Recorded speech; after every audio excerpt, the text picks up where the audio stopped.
Our number one troll, guys. Jose is in the house. Everyone, welcome Jose, our number one troll. Troll responsibly. You know it, man. Only Jose does it well. I'm still stuck on that thing about Jose JG Gonzalez being a wanker. Now that's not trolling, Jose. But Jose, you seem to be talking through me a lot. So this is about the character, Jose. This is not about the argument. That's my problem with Jose, is that he's saying just straight up BS. He's just trolling.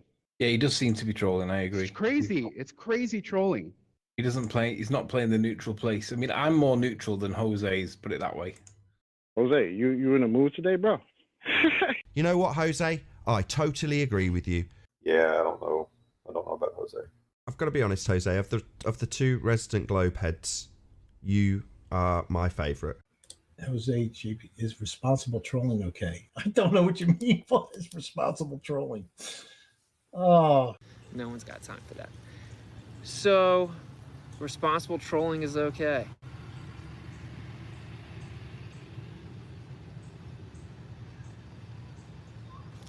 All right. Bro. I kissed a guy. Nautical miles are and nautical miles, okay? You notice this angle now gets wider. It's much wider. Wider here. But look what happened here. Frame.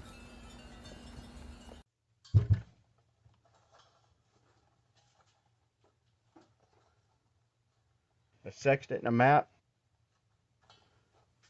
And you want to take this one off first. Make sure that valve is good and tight.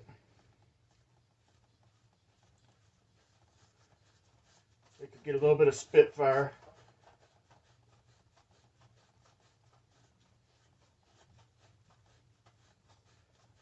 Terrestrial refraction. But that's about it.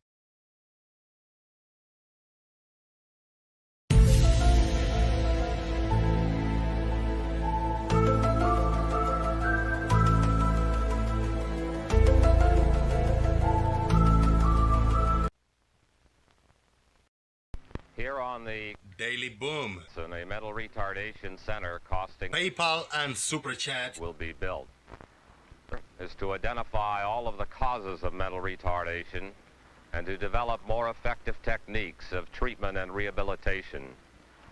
The ability to prevent mental retardation is our ultimate goal. To reach this point, YouTube, Discord, participants, and the federal government have all come a long, long way. Now, many of these flat earthers so severely retarded that it would be difficult, if not impossible, to take care of them at home. So all we can offer them is good care and sympathetic understanding. But there are other flat earther in these institutions who really need not be there. Those are the ones that are classed as trainable or educable, and you'll hear more about them later.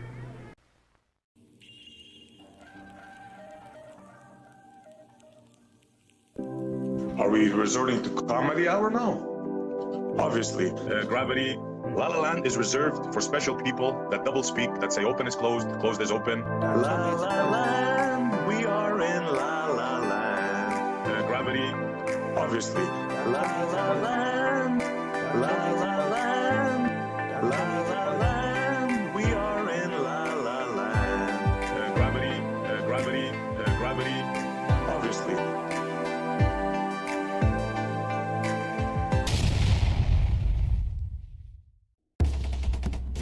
Are you ready? Call your mama, call your papa, call your friends. The festivities are about to begin. Boom!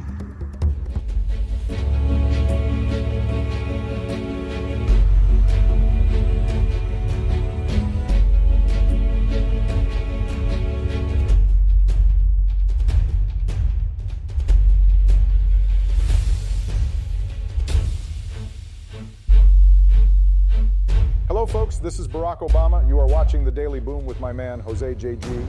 Boom.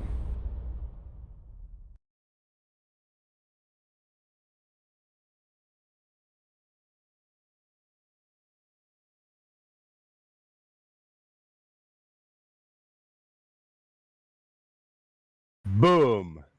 Ladies and gentlemen, we are live from Florida to the YouTube universe. Jose JG.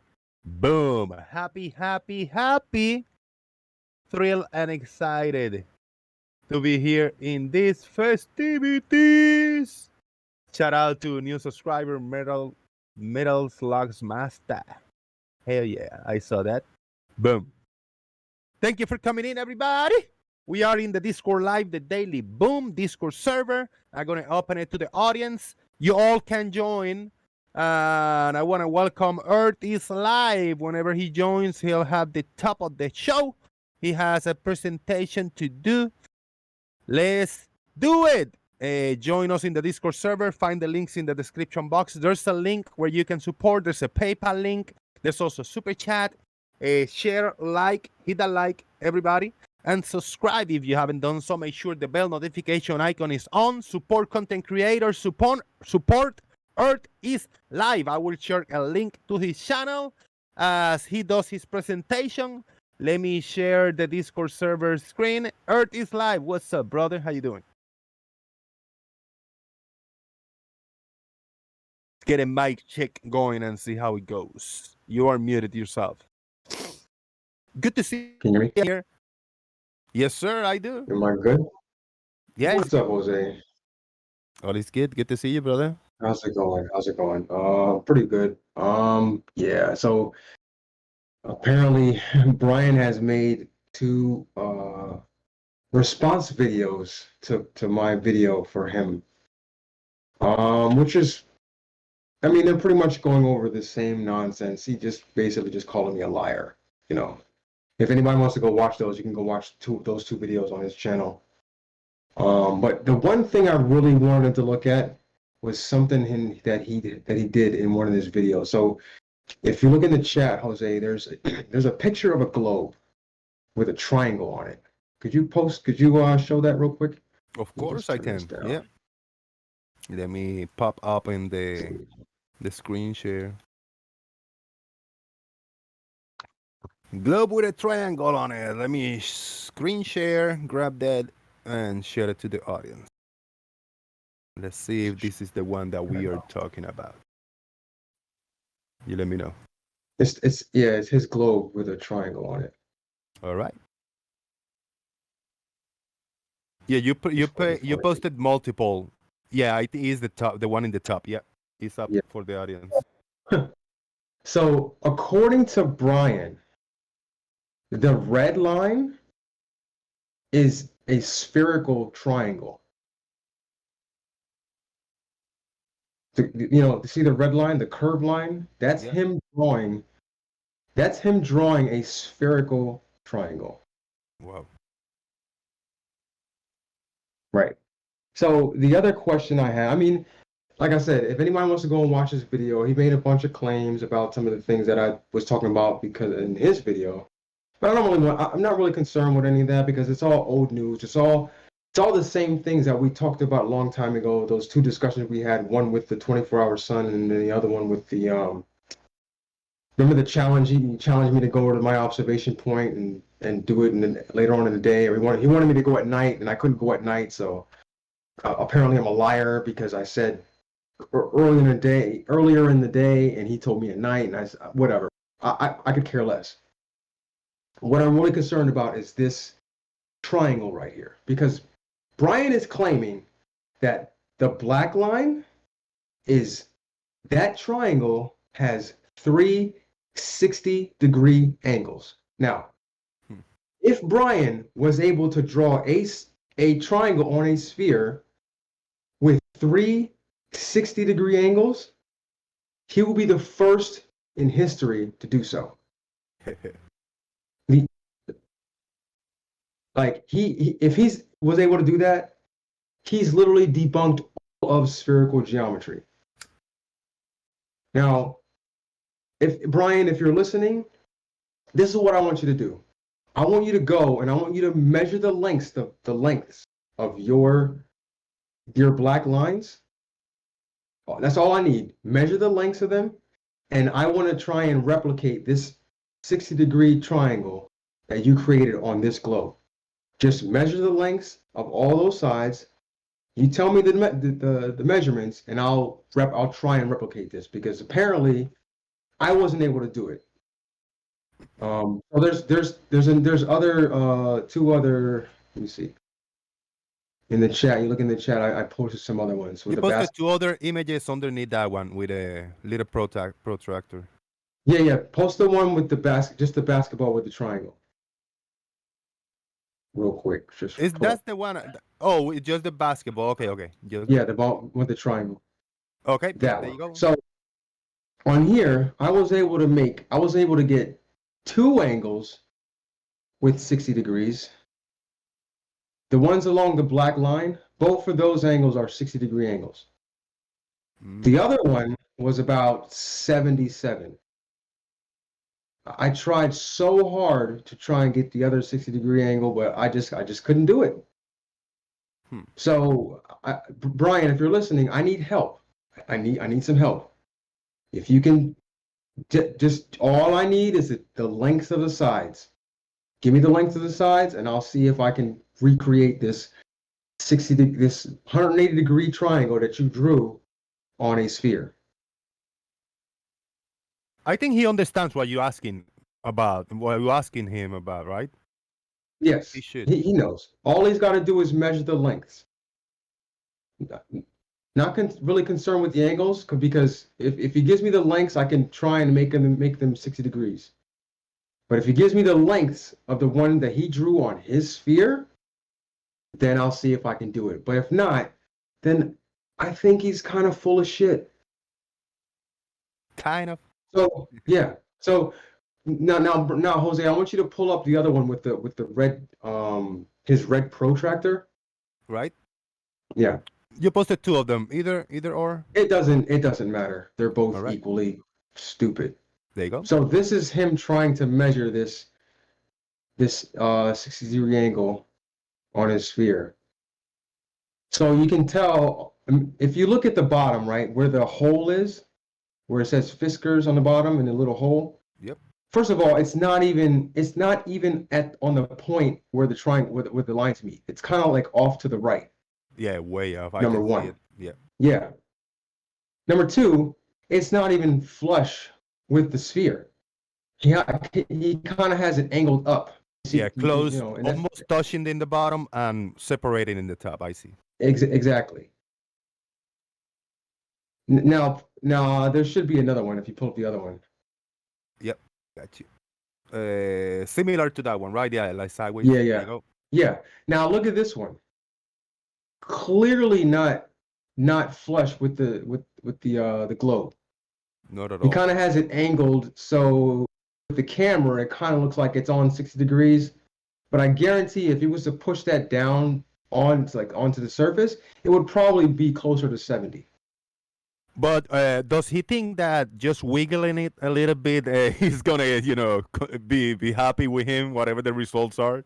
I guess so. I don't know. I guess so. Oh, man. But I mean, if you're gonna do this, Brian, I mean, be a little bit more precise. Because apparently this, look how high above the sphere that is. It's not even touching it. Great. And at the angle that he's took the picture, he clearly took the picture at an angle where it would look like it lines up with the 60-degree mark. Yeah, exactly. That's why I say if he wiggle it, I mean, if he push it down, if he pull it up, whatever he does, he just gotta maneuver the protractor closer to him or further to him and tilt it around, and he'll get whatever results he wants. Exactly. Exactly. That's crazy. Like I didn't, he made a bunch of points in the video that he made, but I mean, I didn't really want to go over all that. This right here is really what I was concerned with, because like I said, if he was able to draw a triangle on a sphere with 60 degree, with all with 60-degree angles, with 180-degree angled triangle on a sphere. He was the first person to do it in history. And he said he did it with this one Yes, picture he is up said right now. exactly. He claimed that they're all 60-degree angles. That's crazy. Be honest, Yeah. bro. Humble yourself, bro. But apparently, I'm a liar and all that A stuff. liar, you a deceiver. I'm a deceiver, liar. Oh man, Yeah. rough, Yeah. tough love Brian got for you. He's on to you lately, man. I know. I mean, and I wouldn't have made a video hadn't he made a video recently with showing like Bob a Science Guy, and Bob was going over a video that I did. And I was like, oh, okay, so we want to make videos, and okay, fine, okay, well, I'll make a video, and that kind of triggered him. He didn't like that. Not at all. That's No. Well, other than that, yeah, that's all I wanted to show, Jose. Yeah, I was gonna make another video about this, but I just wanted to go ahead and It's all present it good. on here. There's a few more kind of close up of the basketball. What you got here? So yeah, so these are the angles that I got. So this is one of the angles that this one is what, 77 degrees? 77.4, yeah. Yeah. And then the other two were about where as close to 60 as I can get them. Yep, 60.1. 60.1, and then the other one is, yeah. And this one right here. Yeah, 60. Yep. Right on the dot, yeah. Yeah. And this is, I mean, yeah, it is digital type of protractor, but come on, man. Like Brian said, come on, bro. I mean, you don't have a protractor all wiggle around and move around and shit. Yeah. I mean, I did it like I downloaded an app and it's like on the screen, so I kind of wanted to get like as close to the angle as possible, and then measure it like that. Yeah. So. Big shout out to Lel for a $5 super chat. He's asking, how is gravity treating you today? It's dragging me down. Shout out to Lel. Yeah, it's holding us all down. It's holding me down. Bring it up. Hype it up, Lel. Hype it up. Yeah, we got in the intro, I did the extended intro. We got a little bit of Brian Leakey for those. Some people haven't seen Brian Leakey before. And I put the little clip when he's messing around with a little, like a propane tank type of thing. Yeah, it's funny. Yeah. It's a Brian's been around for a while. We've had lengthy discussions about things. Yeah, I appreciate him in the sense like I mean, whatever he's right or wrong, he takes some risk and do some silly science. He call it, I do it air quote, and he does some kind of experiments and stuff. And it's funny, you know. At least seeing him attempting, at least he does something like for real. Yeah. I mean, you know, if you want to come on and have discussion, Brian, I'm here. You know, we can hash this out like men. And man. Maybe you can demonstrate live how you made this impossible triangle on a sphere. Yeah, I would love that. I'll be more than happy to give you guys the floor and hash it out, you know, talk about yourself. Yeah.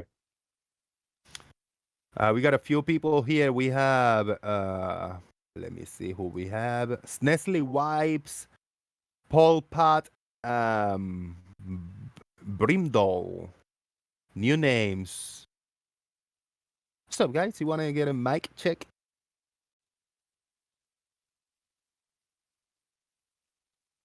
Hello. Welcome. Yeah, when I gave you speaking roles, so you are able to speak if you wanna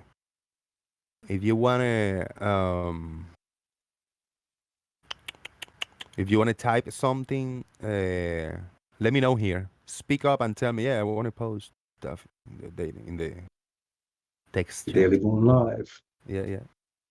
But you can talk. Very early in the morning over there. Where you at, huh? Yeah, it's 2:57 a.m. here in South Korea. Shout out to you, man. Are you halfway there, right? But to getting home, no, I think we have like maybe 2.5 more months, and then we'll be out of here. All right. I was watching a technique for falling asleep in 2 minutes. You guys study that, analyze that? Can you fall asleep like at will when you went? Not at all. Yeah, it's tricky. Well, Something about just laying flat in your back and some kind of a breathing exercise, and then just imagine you're starting in your top of your head and getting numb, and then going out to your face, your shoulders, your arms, your body until your tippy toes, and then thinking to yourself like, and then imagine you're in a canoe in the middle of a lake, very peaceful, and the birds flying, some shit like that. And people say that with practice, you can fall asleep in like 2 minutes. No, you know what makes me fall asleep? So a lot of times we'll have these briefs or these we'll have classes, and we'll go in like a classroom, and we'll sit down and listen to someone talk for like a half hour. Within like 10 minutes of me sitting down in a chair watching someone give a class, I'll be dozing off. Really? Okay. And it happens, or when I'm driving, when I'm riding, not driving, but when I'm riding passenger in like a Humvee or the big trucks like it's called LMTV, I'll be like literally trying to like fighting myself just to stay awake. I got that Like issue. When I'm in a every car, single time. Yeah, when I'm in a car, it's just, I don't know, the movement or something. It just make me start dozing off. Yeah. Oh, Farmers is here. What's up, Farmers? Hello. Good evening. Hello. Long time no here.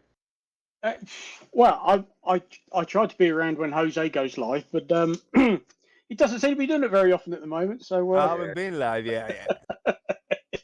Get your shit together, Jose. Yeah, come on, get your shit together. Historically, the best way for me to fall asleep was to be sat in a boring meeting. Right. I can guarantee within 10 minutes of hearing, typically an architect talking about door ironmongery, I just couldn't keep my eyes open, and I would start to fall asleep. We used to go to meetings in pairs, so that if one dozed off, the other one could give him a nudge. I guarantee, if I'm actually sat in a meeting room, and they're invariably hot meeting rooms with no air conditioning, within 10 minutes, I just want to go to sleep. Doesn't matter how interesting or how boring it is. Yeah, I start to nod off. These doing these meetings online is a godsend because they don't tend to last very long, and if you're struggling, you can just turn your camera off. I got issues. You can't do that when you're physically in a meeting room with everybody else. You're visible. I got issues with heavy action movies with a lot of cuts, camera cuts, and like a lot of movement and shakiness. My eyes just get so tired, and it affects my brain. Like I want to just shut them down and fall asleep. Yeah, they tend to be the poorer action films when they have to keep cutting like that, because if they put a lot of effort into it, they tend to focus on the action instead of keep cutting from camera to camera. Like, that's what I hate it. That's why I like a lot the Indian movie RRR. It's a long movie. It's heavy action, drama, friendship. It's funny, but it's maybe 5 or 6 action scenes in the movie. They go for 10 or 15 minutes, and they are very long shots. Yeah, there are some camera cuts, but what is necessary? There are some fight choreographies between just 2 guys in the middle of the screen, barely any music, just a little violin in the background, and they're beating each other up, and dude, they go long. It's really good. I like that. Yeah. And, not every camera cut, every punch, or every intent of, crazy. Yeah, I've got to check that movie out, I guess. I've heard. Oh, it's awesome, bro. It's fantastic, man. So it's got subtitles, right? Yeah, it got subtitles. Yeah. It's Telugu or whatever the language is, like South India. Yeah, it's in Netflix, I think. I heard. Yeah. Which movie was that? RRR. Triple R. Oh, yes, you keep telling us about it. One of these days, I might get around to watching it. Dude, you gotta see that. How do they pronounce it in Indian? Just Yeah, no, they just say RRR. I mean, Americans. Okay. I haven't heard how what they does it stand for, though? It stands for Rise, Roar, and Revolt. Oh, okay. And the RRR is, you got the scene, you got the story first, like the first R of the story. Second R is the fire, the R on the fire, and the third is the water, the R of the water. And then when you got those three intro scenes, then you got the title card, RRR, and the movie begins like an hour after it began. It's fucking awesome, man. It's fucking awesome, man. Yeah, you got the story, like, oh, what's the movie going to be about? It's whatever happens. And then you got the introduction of one character, the fire, introduction of the other character, the water, and then they come together, and then the movie, like, starts when they meet each other and shit. But it's fucking awesome. Right. And I call it's a friendship movie. It's like the best bros. It's a bro movie. Like what Hollywood used to be, like men dominating the screen, and doing action scenes or whatever. It's fucking awesome. Yeah. Go check it out. Yeah, it's way over the top. Some people consider it a little cheesy. Everybody consider it over the top action and ridiculous, not respecting physics at all, natural behavior. But that's awesome when you go over the top action movies, like way over the top than Fast and Furious. Is excellent shit, man. Yeah. Out to Extra J, man. I can always appreciate a good long uncut scene in a movie. Those are always entertaining.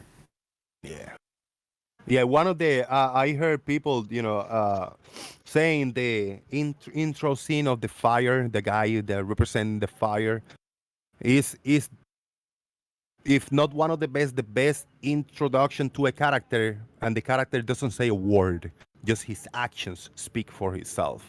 It's fucking awesome, man. I like that. Super chat, Lil, thank you very much for the $5. This is for Earth is Live. Earth is Live, always using pure, undeniable logic, is how you know he is a deceiver. Shout out to Leo. Don't tell nobody. There's a typical Lale super chat for you. Yeah. Kuso is going back to the relaxation and fall asleep. He say he do the relaxation and it works for him. He starts on your toes and work up. Also, reading the book of Numbers in the Bible will knock you out in less than a page. Shout out to Kuso. Hey, Jose. Unfortunately, I do have to take off, man. It's 3 a.m. here. I gotta get some sleep, man. I really wanted to just jump in and present that real quick, just in case Brian wanted to show up. Yeah, I gotta go, man. Thank you very much, brother. Yeah, hey, I appreciate it. Small presentation, very nice. I got my camera on for the audience. You shouldn't see it, but this is for you. Yep, CBA. That sounds good. Brother. Thank you. That sounds good. Yeah. You guys, some guys, I really do appreciate it, Earth is Live. Thank you, brother. All right, thank you, man. I gotta go. Take it easy, Later, fellas. mate. Yep, see you later. Good looking out, brother. A few days ago, I did kind of an improv live show, and I painted my door. Look at that. That's very impressive. How about that? Nice. My new door. I I mean, think my it's Captain same America. door, but it's fantastic. I like it a lot. Is that Captain Puerto Rico? Captain Puerto Rico door. Rico. Yeah. Oh, It looks very really cool good. from the outside as approaching the house, and then you got this door on the side. It's awesome. No, it's very colourful. Yeah, I mean, round here, doors just tend to be a colour and that's it. But no, that's really quite eye-catching. I like that. Yeah, I got a little bit of red extra, and then I paint the front one with red, just pure red. Oh, we got some left over. Let's do this one. Yeah, I'm proud of this one. I like it. That's cool. Hell yeah. It looks good, the angle. The frogs and the flag. Hell yeah. Yep. Definitely Jose. Metal Slugs Master, welcome back, man. Hello, are you new? Because I'm new too. Welcome back. He say RRR is fun. is a kind of wholesome, campy action we had a bit of in the 80s. Yes, over the top 80s action, but with so high Q camera, high quality, man. Like really, the camera quality is fantastic, and the CGI it doesn't take you out of it, because if they put a disclaimer in the beginning. We do not harm any animals. Any animals are harmed. Any tigers, deers, birds, bears, and they put a big list of animals. And when the animals are on screen, they are CGI, and you can see actually some of the cuts, some of the angles of the animal. The CGI looks really good, but it's CGI. It doesn't take you out because you're so involved in the whole shenanigans. It's great, man. Yeah, you don't have to go back too far, and I'm thinking particularly here of Braveheart, when you've got two bodies of cavalry coming together, and when horses go down, just for a split second you can go, yeah, that's not a real horse, because you can see they're completely solid, and they're only for a split second, but they look so fake it catches the eye. Oh yeah, that's not a real horse. Yeah. But the CGI these days, I actually got round. Now that a decent copy is up, I got round to watching the Avatar sequel. Did you? Yeah. Yeah, and I've got to say the CGI in that is quite incredible. The seamless way they've got normal humans next to the Navi, all sort of running around, and those different. It's Crazy, just, man. to me, it's seamless. Shame the story's still a bit shit, but there you go. Yeah, exactly. The water effect, the little dripper in the face, and all that stuff. It looks great, man. It looks great. Yeah. And as I say, it's an experience. It's like you're transported to that world or whatever. So you're not there for. It's not a crazy, mind-blowing story and the drama and all that shit. But but it's a beautiful watch. It's beautiful to watch. Yeah. Yes. Yeah, I think they introduced too many characters and a little bit all over the place. The kids, they focused a lot on the kids, which is nothing wrong with it, but still, I enjoy the effects, the looks of it. Yeah, no, the look of the thing and the way it all blends together, they've done it superbly. Just unfortunately on that particular website that we watch films from, although it says it's the full sort of 4 gigabyte film, it's not, and the sound's shit. Actually, and I end up watching it on my laptop because it sounded better through my laptop speakers than it did my TV and my soundbar. Yeah. But, yeah. I always think of what if somebody in the early times where the movies began, like in the 1900s, in the 1910s, when the movie theaters start to open to present the short silent clips. What if one of these, like an Avatar movie, pop on screen right there? But what will be the behavior? What will they think? That would be crazy. I think they'd freak out. I mean, they did anyway, because one of the very first films they showed in any cinema was a bloody train, wasn't it? A train, and the train was coming towards you, and people were jumping out of the way because they really thought that train was going to hit them. I mean, and that's a dodgy black and white film of a train. I mean, show them something like Avatar. I think they freak out. They just either that or they just go, I don't understand. What is this? Yeah, it's like if they get a mobile phone in their hands, a person for the back in the day, not even the 1900s, the 1800s or 1700s. Somebody, one of those, get a hold of a smartphone and then look and put a movie on them or a video clip or something. Yeah, they will think it's a wizardry or something, Telephones are primitive and rely on a cable. TVs haven't been invented, computers haven't been invented, and obviously, if you went back in time with your mobile phone, you wouldn't be able to do a lot with it because obviously you won't get any signal. But at the same time, you could still go, oh, look at this, and take a high res videos, yes, a high res 4K photo or video and play it back on the screen, and I think that would just blow their minds as well. And then when you run out of battery, you charge it with potatoes. That is the problem. At some point it's going to run out, and you're not going to be able to recharge it because it's like charge it with onions and potatoes and pennies or something. I don't know. Make something up. Watermelons. Figure it out, bro. Before you go, just download a shitload of videos on how to charge stuff with the nature, you know? Yeah, because it's like, oh, I didn't even bring my USB cable because I charge it wirelessly. Oh shit! Yeah. And the you USB fuck, cable's going to man. be no good. It's going to be no good too because you're like, well, where do I plug this in? And they're going to go, what's that then? But there's a thing, there's a little thing they say like you charge it with the hands with the movement, like you wrote a little rotator or something like you spin it around and it will charge batteries or something. I don't know. I have heard or seen.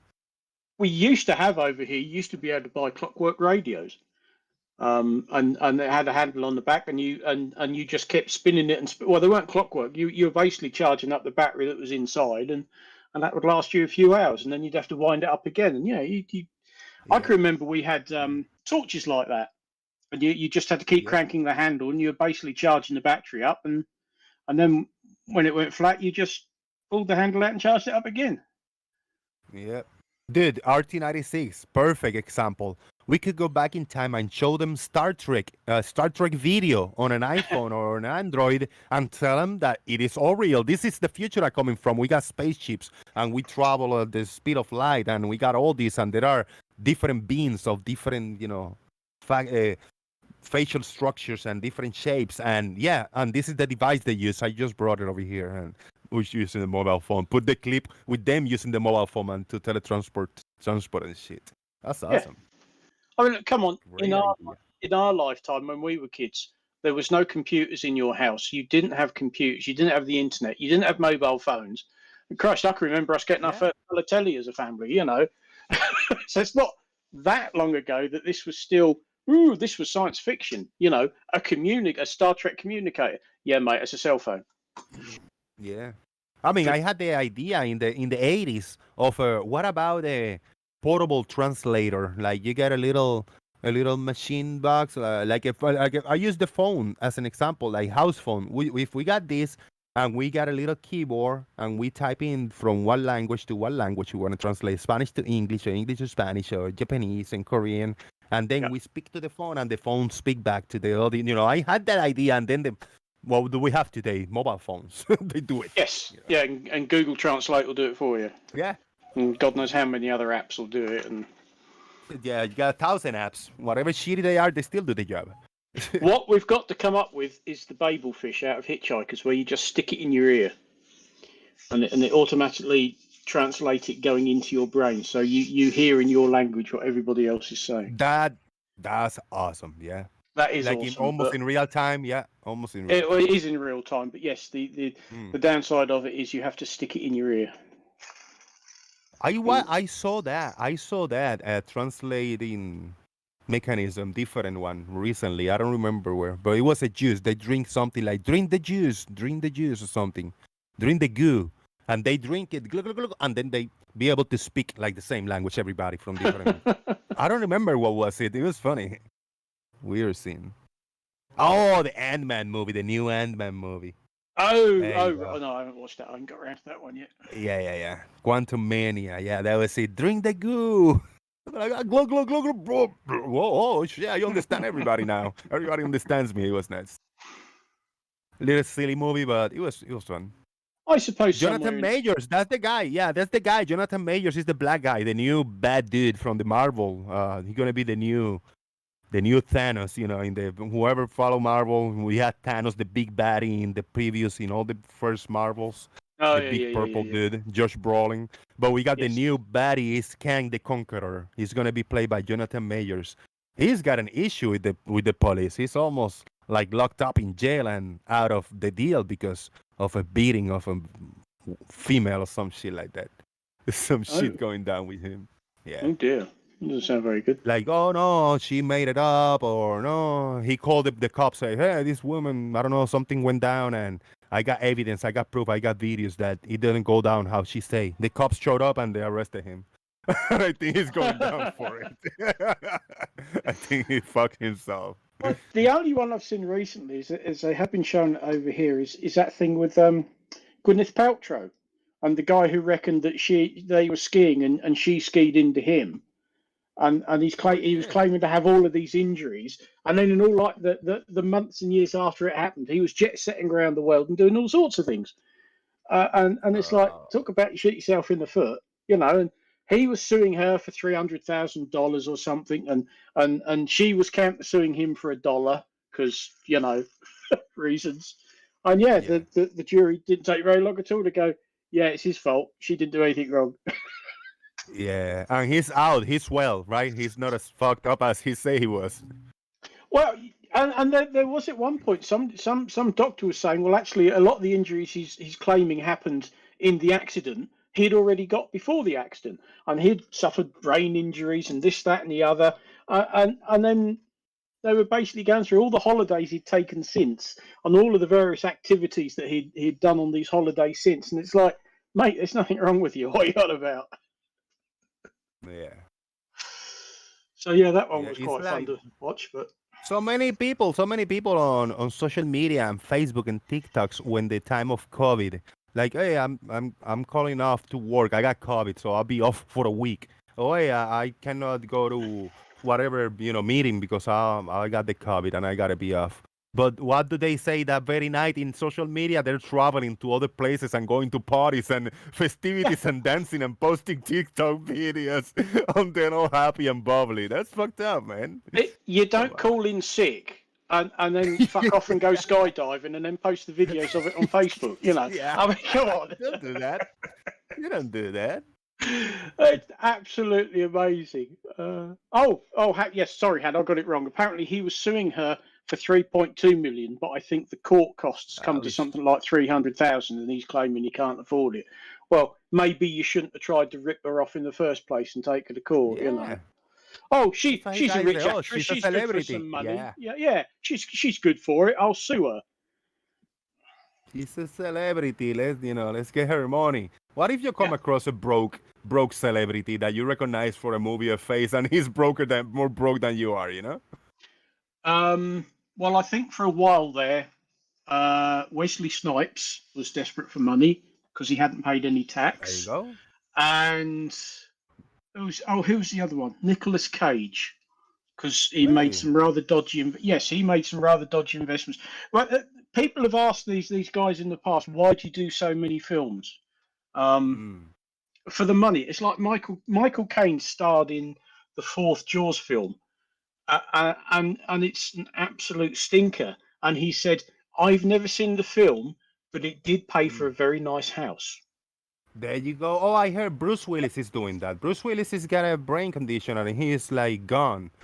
Like he doesn't memorize. He's in bad shape, whatever, mentally, right?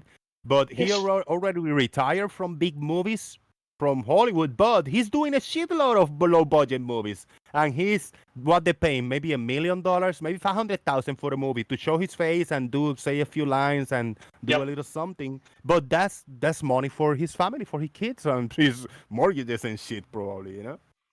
Yeah, that's it. Poor bugger's got dementia. Yeah. Yeah. He's gone. Yeah, I always see a new title movie with Bruce Willis' face on the on the thumbnail. But yeah, that's why some of these people.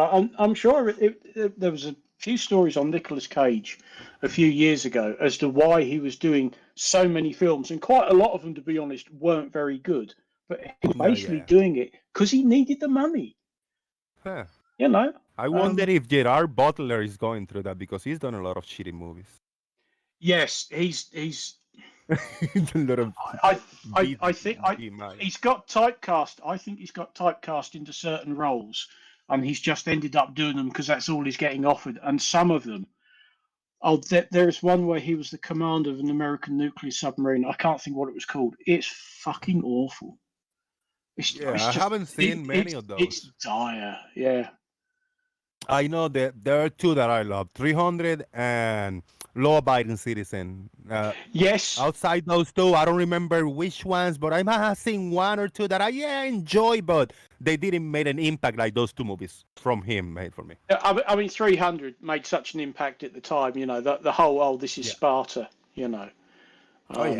And the whole, the way they shoot the movie, almost all completely green screen and CGI and shit. It was breakthrough. Yeah, well, it was based on a graphic novel, so I think they were trying to carry that feel of it, being like a comic, trying to carry it through. Exactly. He did a whole load of. There was a whole series of films. What was it? Olympus Has Fallen, London Has Fallen. I can't think what the other one was called.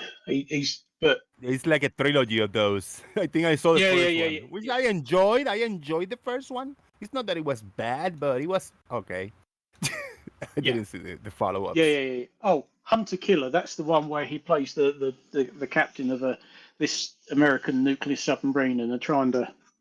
I think some high up Russian military guy is trying to start World War III on his own, and of course only Gerard Butler, being the captain of this submarine, can go in and do everything. It's like no, you have people do the okay, go and do it yourself, whatever. Did he do a recent one with the plane or something? Yes, and it is quite charmingly called Plane. Nice. It's just called Plane. Yeah. I haven't watched all of it. I got about half an hour in and thought I can't do it. Steven Seagal was one of my favorite action stars back in the day, in the 90s or whatever. And he did some cool ones, Hard to Kill and whatever. I don't remember a few names, but I saw 2 or 3, and then I watched 1 or 2 more. I said, these movies are shitty, like bad acting, and it's bad. Even me as a kid, that I enjoyed those, as a young man. Yeah. And I said, like, he's gone.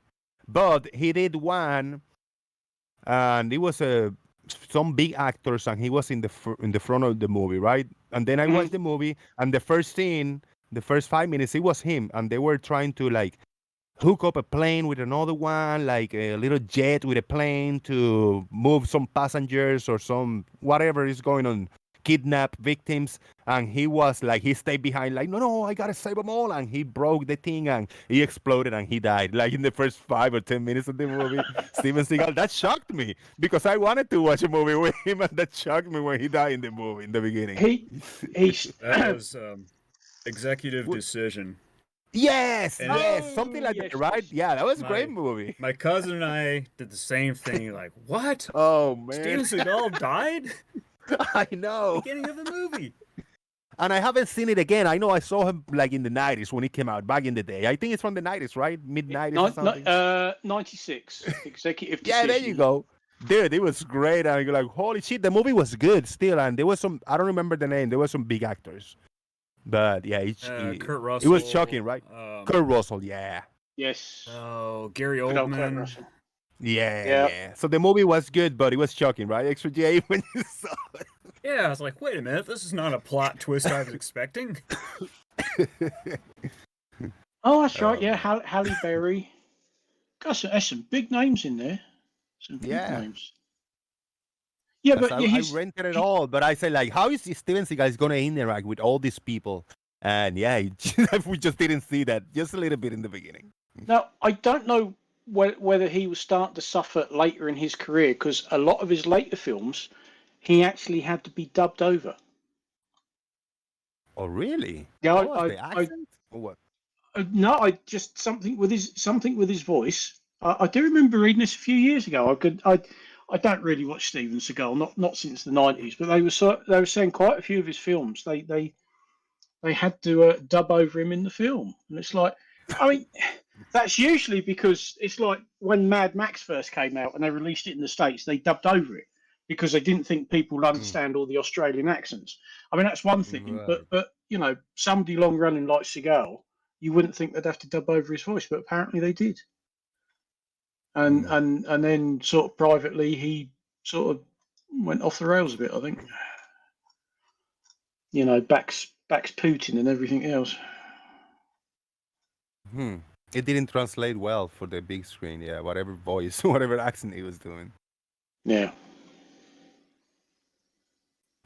I watched a movie series a few months ago about an FBI agent they found in a briefcase, and she was full of tattoos. I don't remember the name. And they had to decipher all the tattoos, and each tattoo was a clue, like a terrorist attack or some bullshit like that. It was kind of cool, the concept. And yeah, I watched the whole thing. It was a few seasons of it, and little by little, I watched 1 or 2 episodes a day. But the main character, dude, it took me out because he had such a bad speech impediment. He like roll over. He like spoke really fast some words, and he ate certain letters at the end of the words. I said like, what the fuck, man? And I know everybody, all the actors acting with him, they were annoyed because you could. I mean, you don't see it, but I imagine. I said like, dude, as the chapters go by and the series, season 2, season 3, I said like, dude, he sounds worse. You know, I don't know, man. It's awful. Weird.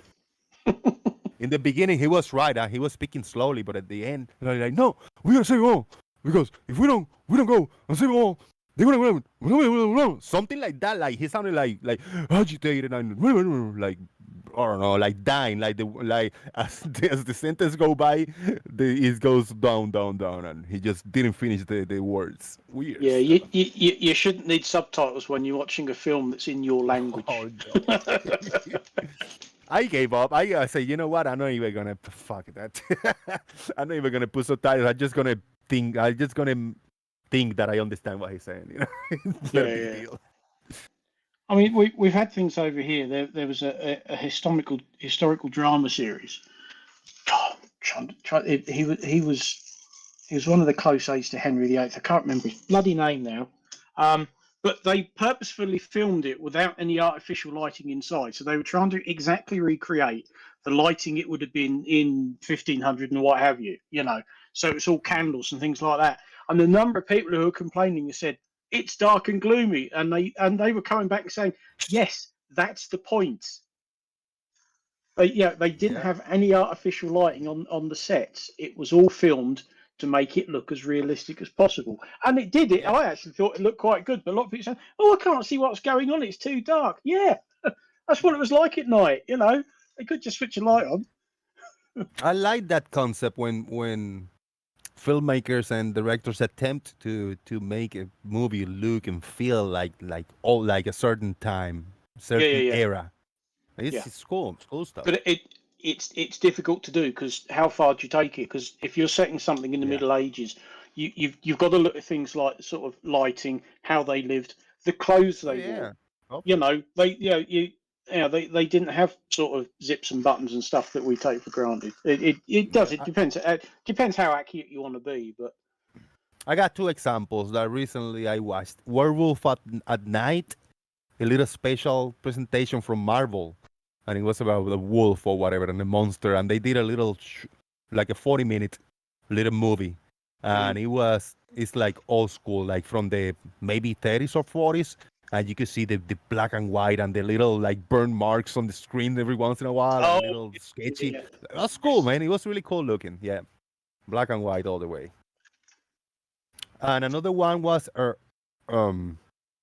with Anna Vikander or something like that. I know there's an actress, last name Vikander, and they did Irma Vip, like if you put it backwards, it's vampire or something like that. Irma Vip. And it was it's based on a true story of a old actress that used to do vampire movies or whatever. And they recast her for a new girl or whatever. It was a weird concept, but it was about the actors and the filmmakers making a TV series with the biggest actress in the era. And she was casted to do the first TV show. And it was kind of like, no, you can do a TV show because you're a movie actress or whatever. But then they showed some of the cameras they were using and some of the styles they were trying to shoot. Yeah, it's good. That's the one who was in the remake of Tomb Raider, wasn't it? Yes, that girl, yeah.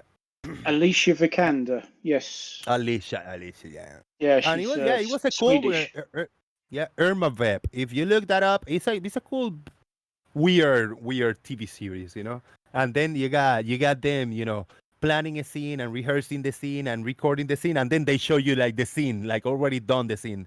But the scene that they show you already post-production, it doesn't look at all like the one they were recording. I don't know if they're using real scenes from all movies or they're just making it look like all movies. It looks really cool, man. I enjoyed that filmmaking techniques. Oh, just found it on IMDb. There you go. Yeah. Sorry, Ben. The Lighthouse. Have you ever seen that one? Yeah, that's great. Man. I have to try again to watch that because I started it and I just thought, no, I'm not in the right mood for this. Oh, it's so strange, man. It's so good. Yeah, I was reading about how the overall look to it. Apparently, they were filming mainly green, blue, and ultraviolet. Wow. And which gave it that airy, their facial, that harshness, and the that washed out sky. Yeah, it's mostly green, blue, ultraviolet. Huh. Yeah, I must go back and have another go at that film. I watched it in the theater. Yeah, it's a weird one. I ain't got a problem with weird films, but I think you have to be in the right frame of mind for it. And I'm guessing when I sat down to try and watch that, I wasn't, because I had to give up and go watch something else. Now, if there's a bad actor, let's say Steven Seagal, which I don't think he's a great actor, but I think the director, the angles and the lighting and all can fix a bad actor, right? Do you think is that possible? The director, to a point, but to an extent. Okay. And maybe I'm oversimplifying this, but you can't polish a turd. You know what I mean? Yeah. If they're a bad actor, they're a bad actor, and I'm afraid it's going to shine through. Another one from that era would be Jean-Claude Van Damme. He really wasn't a very good actor, but he could do they the don't moves. have too many expressions. Yeah. No, he could do the moves, and you knew that every film he was in, he would do the splits and hold it, because he could do the splits and hold it. So somewhere that would be in the film. And he was going to be the original Predator. Really? Yes, Oh yeah, I heard that. Like he was gonna be in the suit. Yeah. Yeah, he was. There are photos of him in the suit, and he quickly got dropped for the tall, lanky streak of piss. He did it instead. Who died at a young age? I can't remember his name. Ouch. Yeah, he was originally the Predator in the suit. I mean, there's so much that you can do that an actor can do with the eyes, like the facial expressions and the eyes. Just a little tweak of the eyebrows or the eyes or something. But if you got a Steven Seagal that he doesn't have expressions, I mean, yeah, he's gonna be always a bad actor, bro. Yeah. Well, Roger Moore, who of course was the famous second Bond. He really got the piss taken out of him over here in the UK for being totally expressionless, and the only way he could express any expression at all was to move his eyebrows. And that's how they portrayed it. Yes, that's how they portrayed him on Spitting Image, And if it was surprise, one eyebrow would go up, and if it was shock, the other eyebrow would go up, because they were saying that's basically all he could do was just move his eyebrows. Yeah, there are lately. I mean, I really have seen a lot of good acting, but this one girl from that winning movie, Everything Everywhere All at Once.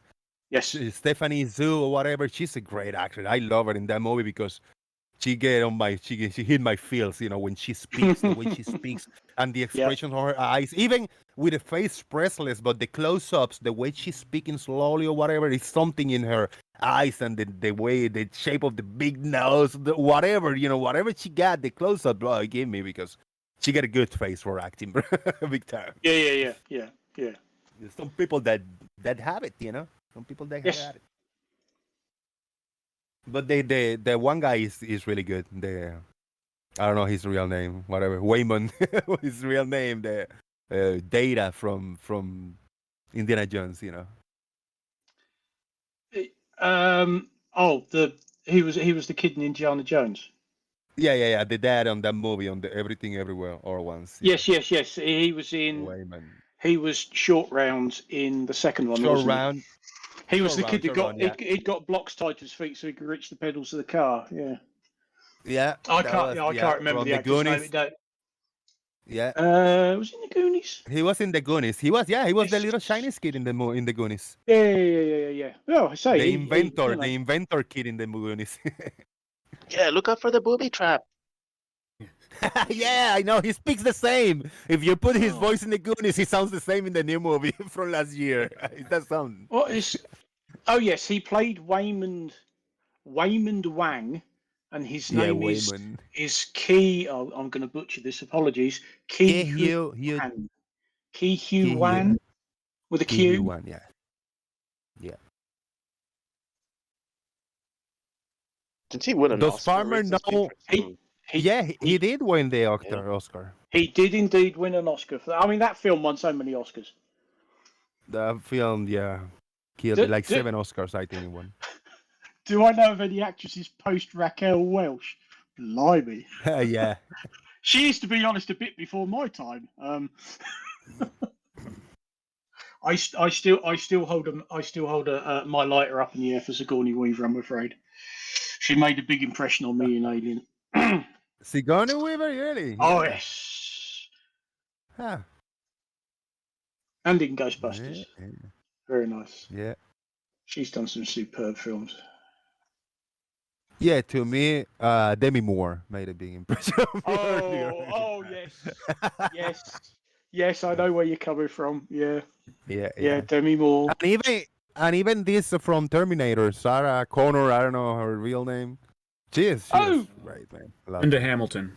That's it. Yeah, Linda Hamilton. She made a big impression on me earlier. And in her twin early sister. days. Yeah, I didn't know that until just recently. Yeah. That she had a twin sister. Yes, because her twin sister passed away not too long ago, didn't she? Yeah. You don't know it, but you see her in one of them. Yeah, Linda Hamilton. Sharon Stone. Sharon Stone, yes. Hey? Beautiful. You all know the film I'm thinking of. Yeah, Sharon Stone. Yes. Oh, it's just when you think back to the 80s, 90s, there were some very, very good actresses, and say some of them are still floating around now. Raquel Welch. I think I've only seen it. I think I've only seen her in that film that had all the dinosaurs in it. What the hell was that? A million years BC or something, wasn't it? I can't remember. There's some actors and actresses that disappear from the face of the earth, and they're not dead. I know they just dropped. They just didn't act anymore. Like I thought, Hallie Joel Olsen or something like that. That one kid from The Sixth Sense and other movies, and he was in Forrest Gump also, the little kid. But he was. I mean, he actually. I thought he wasn't doing anything, but he actually been in a few movies and series around that I was unaware of. He was just looking different, Bigger. Bigger. Yes, he's been from the look of his Like IMDb page, he's been doing voices. Yeah. Yeah. Voices. The most recently I seen him is in The Boys in season 2. He was, I think. Right. It was great. Yeah. Oh, season 1 actually, but the mid or the end, yeah, mid season 1. He was in like 2 episodes.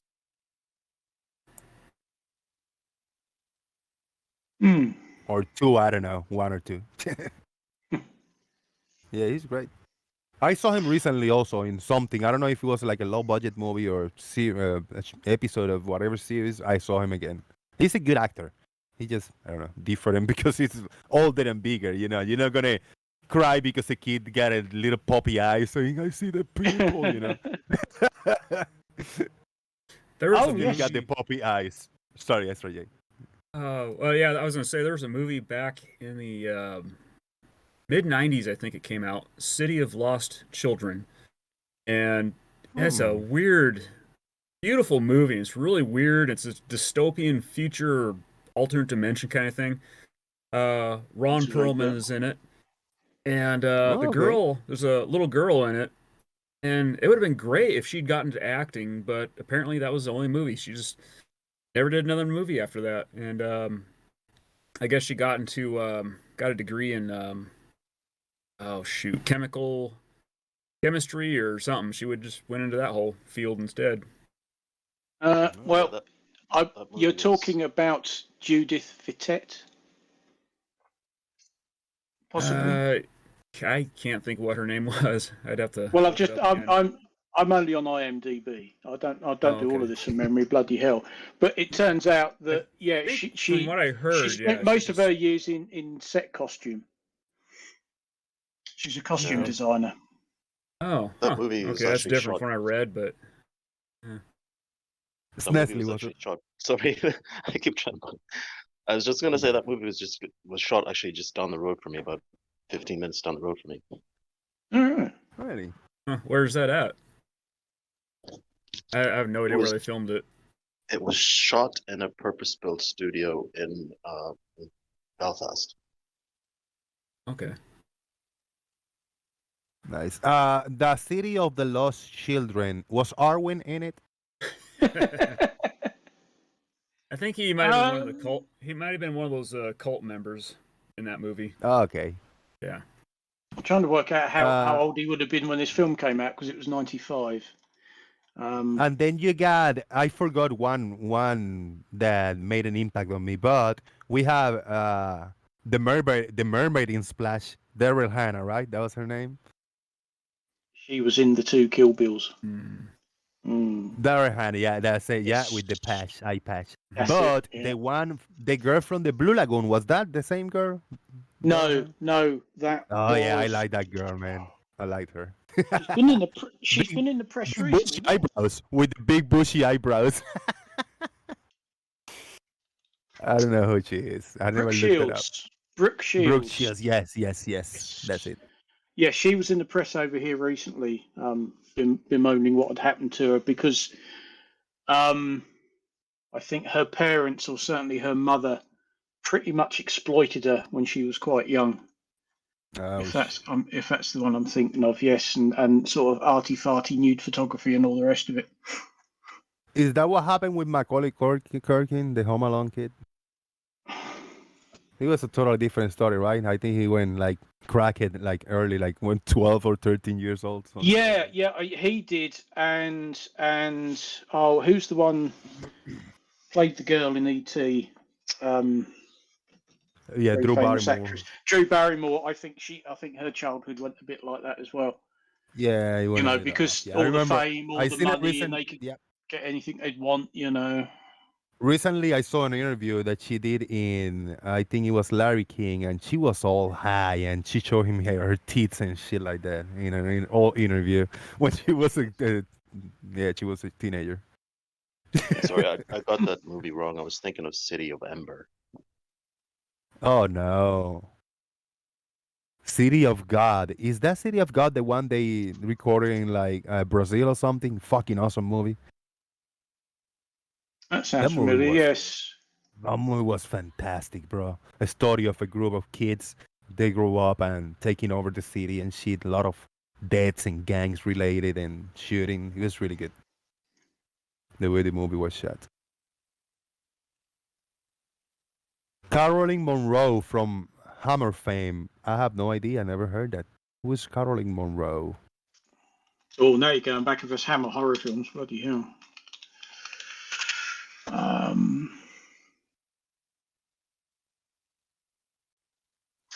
Oh, if that's the same one, she was in The Spy Who Loved Me, the Bond film. Okay. Oh, yes. Oh, yeah, I remember her now. Yeah. If she was a Bond girl, yeah, she was hot then. Yeah, she was a Bond girl. Yeah. Okay. Wow. Well, I say she's still around, but she was born in 1949. Yeah. I think my favorite Hammer movie was probably Twins of Evil. I can't. It's so long since I've seen any of them. I can't really remember.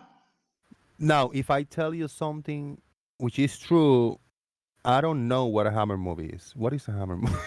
Please, somebody educate me. Right. The Hammer horror films. It was. Was it like a studio over here? And they churned out all the classic, Dracula, Frankenstein films. You had Peter Cushing was invariably in them, Vincent Price. But that's old school, eh? Oh yeah. They were a production company. It was Hammer Film Productions, and they did an awful lot of. I guess they started in the mid to late 30s and then sort of picked it up again after the war in the 50s. And that's when it really got to mind. You had Quatermass, Frankenstein, Dracula, the Mummy, all sorts of stuff. Edgar Allan Poe stories were turned into the films, The Pit and the Pendulum, that sort of thing. A really, really sort of old classic, English horror films. They churned out no end of them. Nice. Yeah, I Yeah, started rewatching them during the whole COVID lockdown thing, and some of them still hold up today, but a lot of them are just like really cheesy. Yes, that is the what. Yeah, some do. Christopher Lee, that was the other name I was trying to think of. He played Dracula in their version of the film. Yeah, I don't think I probably might have seen clips or something, but I don't think I seen whole movie like that style, old school. I watched the oldest thing that I watched was Tarzan, the original, the old ones. The original, it was a few episodes or something. I saw the first like 3 or 4 episodes. Yeah. And Yeah, I I mean, knew the name of the actor. I forgot the name of the actor, but I knew his name. they did 3 Mummy films. They did 9 Dracula films, and Hound of the Baskervilles, The Curse of the Werewolf, The Phantom of the Opera. Yeah. All sorts. Oh, I actually watched. Yeah, I actually watched The Time Machine, but that wasn't that old. It's like from the '60s, right? The I think old so. Time Machine. Yeah, the old. Yeah, I think the first one was in the Which 50s the or the remake was 60s. okay. I enjoyed it, and then after I watched the remake, when I got a hold of a computer, then I said like, yeah, I gotta watch the original one, and it was good. I enjoyed it. Very slow because you don't have all these, crazy CGI and shit, crazy special effects. I heard you were talking about Jean-Claude Van Damme earlier. Has anyone seen the miniseries he did some years ago called Jean-Claude Van Johnson? No, I wanted to see that. I wanted to see that when it came out, but I never got around it. It's quite What is good. it about? He Really? plays himself, but he's got a side hustle where he's like, he's basically a washed out actor, but he's like got a side hustle where he's like a contractor. People hire him to do Right. like dangerous jobs and shit. Nice.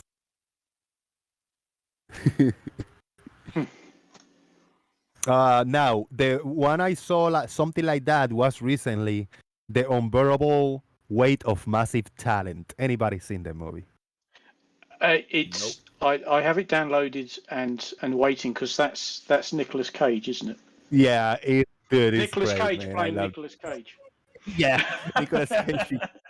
Yeah, you got Pedro Pascal, which is hot right now with The Mandalorian and The Last of Us, right? Yes. And then you got him as a rich man who hired Nicolas Cage just to be in his party because he's a massive fan of him and whatever. And Nicolas Cage is broke. Like he's broke. He's looking for, he's looking to do a resurgence. And he got called like, hey, we want you to come over here. We give you $1 million to hang out with me for a party. And that's the premise of the movie. And then it switched. The movie turns, and it's great, man. It's funny. You want to see Nicolas Cage, like old school Nicolas Cage in the '90s when he was the best? Yeah, you watch the movie and you get a little taste of it, man. Some of his early films are absolutely superb. If you've ever seen Raising Arizona, oh my god, that's just yeah. Do Raising Arizona. That is superb. I mean that's But it's a drama. Oh god, how do you describe Raising Arizona? There's comedy, obviously. There's there's action, comedy, and drama, kind of all right. Yeah, in a bizarre.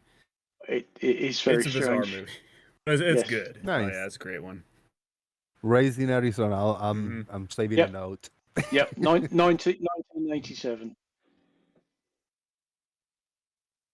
Racing or rising? Raising, as in because it's to do with kids. I mean, here's the very quick description on IMDb. When a childless couple, an ex-con and an ex-cop, decide to help themselves to one of another family's quintuplets, their lives become more complicated than they anticipated. Okay. Oh yeah, and it's a strange film, but it's peak Cage. It's just if you think of Nicolas Cage, yeah, Raising Arizona. Nice. Yeah, I saved the note. Yeah. Raising Arizona, Nick Cage. Yep. Worth a watch. Yeah, the 90s, Nicolas Cage from the 90s, he was not Nicolas Cage, he was Nick Cage. Nick Cage, yes. Yeah.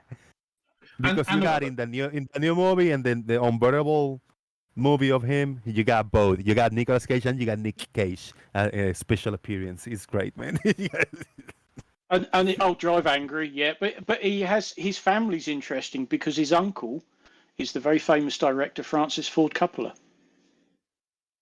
Because Nick Cage's real name is Nicholas Kim Coppola, because his father, August Coppola, is the brother of Francis Ford Coppola, the film director. So he's got sort of film and Hollywood in his blood, really. So you can see why he went into film. We got a great description from the Race in Arizona. RT96 says it's action, comedy, and drama, just like the Oakley stream, minus the action and the comedy. It's just drama. I like it. Another Fair great enough. one is Wild at Heart. That's another one of my favorite Nick Cage films. Oh yes. Fantastic. God, there's so many. There's just so many. Driving Angry is 64. I heard of that name. I haven't seen, like. Oh yeah, Drive Angry. That's another great one. Just yeah, it's just over the top action. There's explosions, car chases, muscle cars. Just nice. Oh, it's great. Yeah, there's a cult. It's nuts. Ghost Rider. He did a couple of Ghost Riders. National Treasure. But the Rock, Con Air. Those are two of my best. The Rock and Con Air. And then quite possibly one of the worst remakes ever, and I'm gonna have to say this: The Wicker Man. The Wicker. I watched that movie. I didn't understand it when I watched it. When I was young. Just watch the original with Ed Woodward in it, because that remake that's a film that never needed a remake, and it's just the Nick Cage one is awful, just absolutely. Who is Caroline Monroe from Hammer? That's one we was on about earlier on. She plays the Bond girl in The Spy Who Loved Me. Okay. And she was also in one of the Sinbad films from back in the 60s. You know, the Sinbad adventure things with all the stop motion. She was in one of them. Nice. Now, from the recent times, actors and actors, there's some that have stayed active. Like Natalie Portman, I love her. She's beautiful, and she's been acting since Leon the Professional. Maybe before, but that's the one that put her in the map. She's great. Yes, yeah, I do like her. Yeah. Now, there's another Nick Cage movie. If you want a good, dark, bizarre movie where Nick goes to 11 in a few spots, look up Mandy. Oh yeah, I forgot about Mandy. I watched that one. That one. Yeah. Oh boy. Yeah. Oh yes, that's quite something, isn't it? Yeah. I always appreciate what a happened good chainsaw fight. Yeah. Now Arnold Schwarzenegger, he's done a couple shitty movies lately, but they're okay. I don't know. Just his presence made me watch the movie, even if the movie is shitty. Yeah. Like Maggie, I watched Maggie of him recently. I was like, oh, what a kind of shit movie. It's not that great. Yeah, he peaked. He went off a bit. He come back and did some halfway decent films, and then sort of like a sheriff. He did the sheriff in the town. Retired sheriff or something. That was alright. That was all right. But I mean, bless him. He's getting on. He's had I don't know how he's had surgeries on the heart and everything else, hasn't he? You know. These guys can't keep going forever. And of course, the great thing is that when they get him back to do a Terminator film, they can just CGI him to make him look young again, Yeah. He's like 150 years old now, No, I'm sorry, that's Harrison Ford. Sorry, my bad. Well, come on, he's been starring in films for how long? I mean, he did a couple of films 70s, I think. Yeah. About the weightlifting, and then his first proper feature film was Conan, wasn't it? Conan the Barbarian. Yeah, well, it was in the 80s. Yeah, Conan Barbarian. Well, no, I think that was still 70s.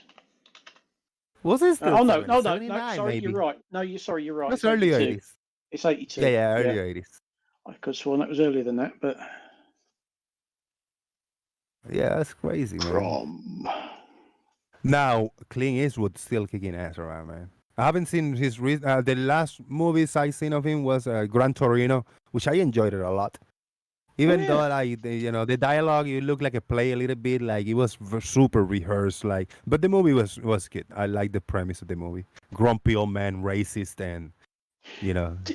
Yeah, that was quite mentor a kid, a neighbor kid from whatever somewhere else, Yep. an Asian Yep. kid. Yep. I mean, bless him. He's going to be. Hang on, let's have a look at that. It's gonna be 90. I mean, he's in his 90s, I think. Probably 91 or 92. He's going to be. He's 92. He's 92. His birthday's May the 31st. He was born in 1930. Dude. So he's going. If he makes it to May the 31st, he'll be 93. Dude, that's crazy. Yeah. And I think he smokes and he drinks. Well, I don't know whether he still does that, but you I don't think know, all he of his still does it, yeah. all of his classic films were done just how long ago? You forget how long the old boy's been around. All the classic Easterns he was Westerns he was doing. Fistful of Dollars was 64. He was doing since the 60s, right? Yeah. Yeah. Dude, that's crazy. But the last two movies, recent ones, the Gran Torino and $1 Million Baby, which I loved that movie with Hilary Swank and himself. Yep. That was a great movie. I think she won the Best Actress in that year, right? From $1 Million Baby? Maybe. Let's have a look. I know she won for Boys Don't Cry, Hilary Swank, which I like her. I like her as an actress. She's great. But I'm not sure if she won for $1 Million Baby. She probably. Yeah, she won an Oscar for best actress in the leading role, $1 Million Baby, and her other Oscar, the same actress in the leading role in the year 2000, Boys Don't Cry. Boys Don't Cry. Yeah. Yep. There you go. Yeah, so she's got 2 Oscars to her name. Yeah. And that's some. Love the old Dirty Harry movies too. Those are always great. Oh, I never watched any of those. I know I heard a lot, and I see the thumbnails, and I recognize if I see a picture of him, but I've never seen him. You gotta watch the original Dirty Harry. Just start there and. Dirty Harry, yeah. I have given that recommendation. Yeah. It is. It's that whole. This is a 44 Magnum, the world's most powerful handgun. Shoot your head clean off. Is he one of the? Is he? He is definitely one of the oldest active actors out there today. I would think so. He's got to be up there, hasn't he? At the age of 92 at the moment. Yeah. Who else is one of the oldest? Because I know Harrison Ford is old, but he hasn't been. I mean, yeah, he was in the 70s in Star Wars, pretty much. But he hasn't been as active as Harrison Ford, I think.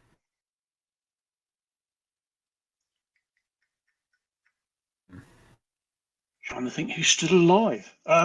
The old boys in films. Who's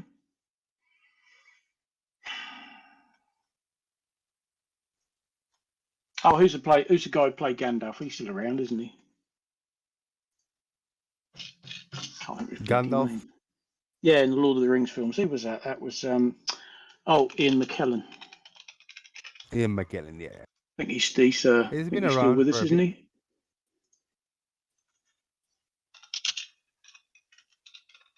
I can spell his name right. Gene Hackman. How about that, eh? He's another old actor, yeah? Yeah. And William Shatner. But he's not as active today as he was. He's not not active at all. Not really acting, is he? Mind you, Yeah, was it no. last year, the year before he went into space? So, Yeah. That's not bad going. Yeah. That's a good acting gig. Spent all those years pretending to be in Shots space. fired. Do you want to go into space? Yeah, all right then. Yes, Ian McKellen, he's still around. He was born in 1939. Anthony Hopkins. Yeah, Anthony Hopkins is hot. He's been in a lot. And Morgan Freeman. Hell yeah, Charlie Wells. Oh, that's not going to be a good day when he passes. Yeah, Morgan Freeman is. It's going to be, what? God, he's dead? No! Anthony Hopkins, he's been in quite a bit. I know the earliest I remember him is Silence of the Lambs. But I know he's been in a lot of stuff before. I just don't know. Yeah, I'm trying to think of the big stuff he'd done before that, because that was 91. Now, there's a TV series going on right now, recent and going, is by Harrison Ford, called Shrinking. How about that? How active he is. And he's in the new Indiana Jones movie too, coming up. He is indeed in the yeah. They supposedly got his replacement in the last one, and I don't think that really worked out very well. No. My God, do we really need another Indiana Jones film? Come on. Yeah, you know what? I think by watching at the movie trailer, I think it's gonna be about time machine, about time travel, because it looks a lot like in the Germany and the 40s and the guns, and you see the cars and some of the actors that were in the previous movies. There might be CGI and the age involved. I think it's gonna be with time travel, bro. I'm gonna like it. I'm not gonna probably it's gonna be for everybody, but I'm gonna enjoy that. I like time travel shit. But I heard rumors, like some experts are like, yeah, analyzing this trailer, probably gonna be time travel, which I don't know how they're gonna make it. But you're not gonna have Harrison Ford jumping over cars and running and doing all the crazy shit when he's in his 80s now, you know? No. Mid 70s or whatever, yeah. Well, let's have a look. How old is Mr. Ford? Oh, 1942. So he's going to be, 79? Yeah. Marcus Dresden watched too many movies. Oh no, too few movies. I've watched too many in my time. Certainly back in the 80s. I consider myself, I watched too many movies, but from the 80s and forward, I didn't watch too many from before. You go out, nip off to Blockbuster or whatever it was called in the 80s on a Saturday night and go and get hire 4 videos for the price of 3, and you just sit down. If you haven't got any plans, sit down on a Saturday night and just binge. Yeah, that's. I've seen more films than I care to remember because I can't remember them. Yeah, you couldn't waste time 2 hours. 2 hours in the morning, 2 hours in the afternoon, and 2 hours at night in social media because there was no internet, no computer, no cell phones. So what did you waste 2 hours, 30 times a day watching movies? You know. Yep. That's it. Yeah, and back then it could take years before a film, you saw it at the cinema, and you had to wait years before you could watch it on video. And then another year or two for showing on TV. Which is mostly what I watched. Yeah, it could take years VCR. and years. Years before it came on TV. That was, and that was the whole thing. Yeah, a lot of these films they'd release at Christmas, so you could sit down and watch it Christmas Day or something. Oh, a new film never seen on TV before.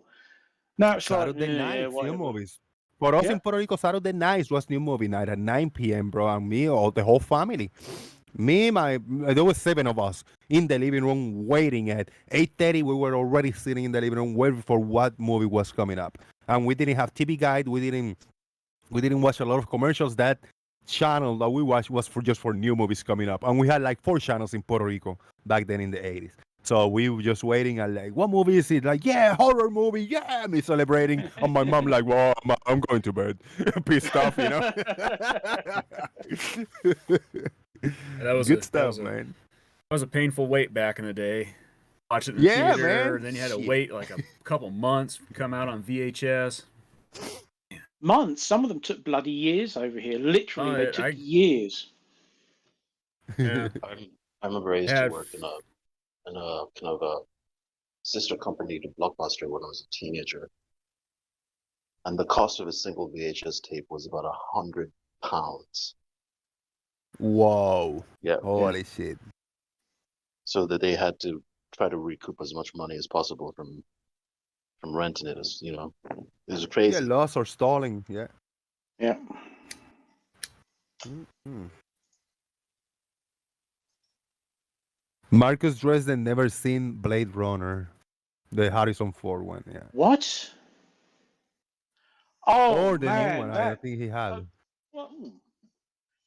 Blade Runner 20, whatever it's played. I can't remember.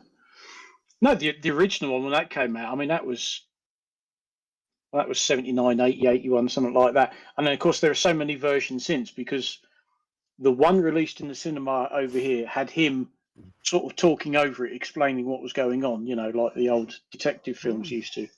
And then they brought out so many different director cuts of it with extra bits put in and all of his voiceover taken off because you didn't really need it. And that is still, visually, that is an amazing film.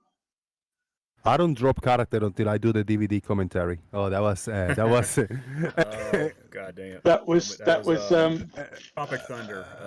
Tropic, yeah, yes, Tropic right, Thunder was Tropic. yeah.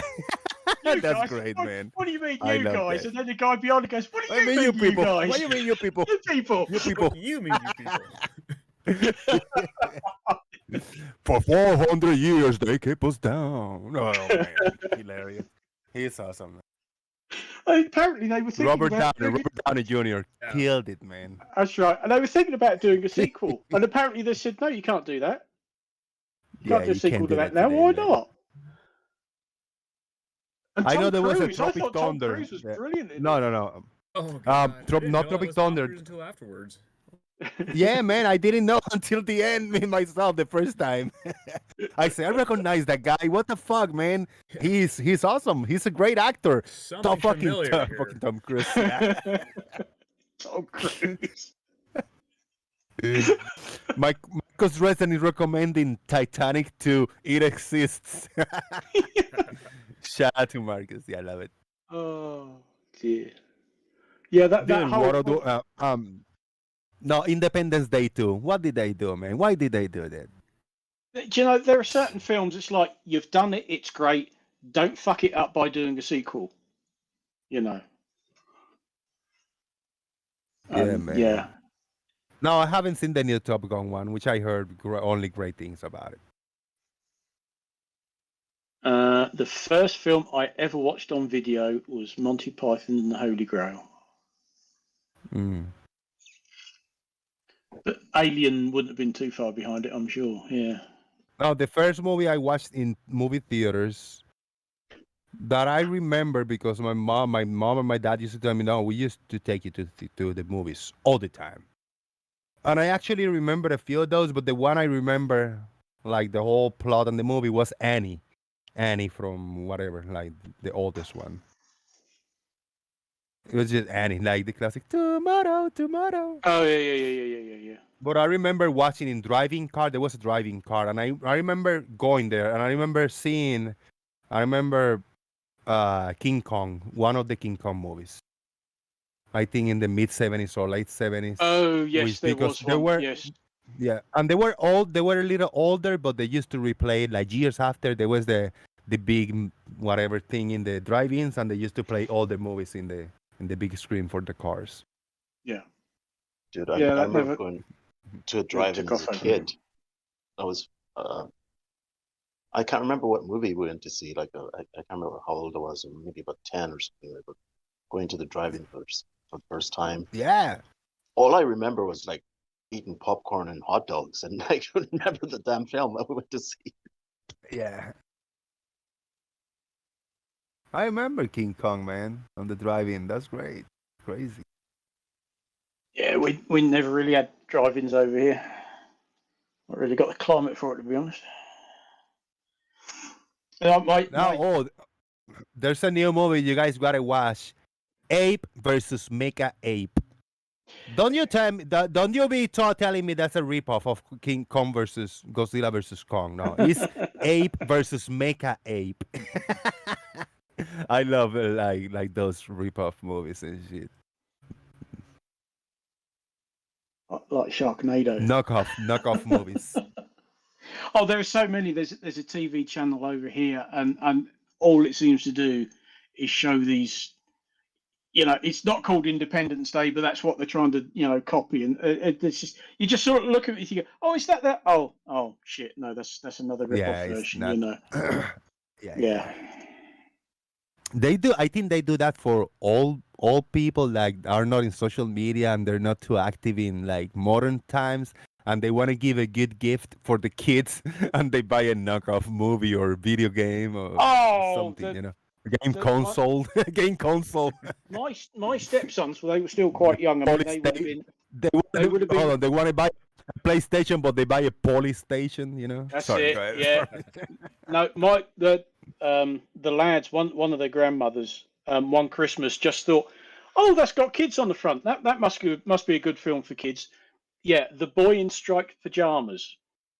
Now I don't know whether you've ever seen that, but that's basically Holocaust and concentration. Yeah, I watched camp, that death movie camp. as a kid. Yeah. And she just looked at that and thought, oh, there's two young boys I on mean, the front, The young. Boy in Striped Pajamas. That'd be a good one for the kids. And I remember one of them unwrapping it Christmas morning. It's like, what the bloody hell have you got there? Yeah. Yeah, well done, love. We couldn't believe that. The Boy in Striped Pajamas. I said, well, you can watch it, but I don't know whether you're really ready for it. Somebody in the chat or here remember me. I watched a scene of either a movie or a TV series recently. Something that, or I don't know if it was a commercial, and then the grandpa like happy birthday, and they gave it a book, like a Hitler Holocaust book or some shit like that, and the kid, what? I asked you for something. I asked you for a video game or something. Yeah, the kid got a copy of Mein Kampf, and he asked for Minecraft. Oh, yeah, Minecraft. He said, I said I want a Minecraft game. A Minecraft. Minecraft. He got a Hitler book. That's the difference. Yeah. I love that, man. I love that. I remember scenes and references, but I don't remember names and specifics. That's great. Even I've not read Mein Kampf. That's some heavy shit. Yeah. Blimey. I was going to mention that too, and then Jose started bringing it up. I'm like, oh yeah, I know exactly what he's saying. There you go. Yeah. Where did that come from? Where is that from? There was a YouTube short where I saw it. Opening presents at Christmas or something, or his birthday. Okay. I guess. Yeah. Something like that, man. That's great. People come up with some. I mean, there's some original ideas out there, you know. Well, I need to go here. I gotta go get my car. If I can weld my exhaust up here in a bit. So I gotta run. You beat me too. I was about to say the same thing. Well, I've got to go. not because I've got to get my car welded up. Not at 8:15 at night. No. Thank you, farmers, for coming. It's nice to see you live again, mate. Appreciate it. You must try and do it more often. Yes, I must. You must. Indeed, man. All right then, mate. We'll catch you later. All right. Yeah. Bye. Bye. See you later. Take I got care. a video clip I want to play here. I'm looking for it. Hold on. Let me find it before I get out of here. Just before. It's from one of the old school drive that I have, and I had one. It was shorter, like 15 or 20 minutes. I don't remember exactly what it is, but I'm gonna find it. I don't know which characters there are. Let's see. And I know when I was doing the painting the door, I was looking for a video to play, and there was one too short, like 15 or 20 minutes. I said, nah, I want to play a longer one. And I don't know what it was, but I'll find it. Fuck. Well, I will talk to you all later. I gotta get going.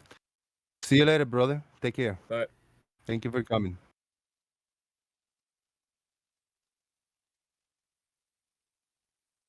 And I gotta upload a lot of these old school videos that I got them on a Google Drive, hidden on the Google Drive. Looking for them and see what they are. All right, here's one for 17 minutes. Okay. Let's see what this one is. I'm sharing my screen for. Isn't ours, however? I think it's just me. Listen, you guys got Sorry, Nestle, go ahead. I said I think it's just me. Okay, yeah. You watching my screen share or not? Yeah.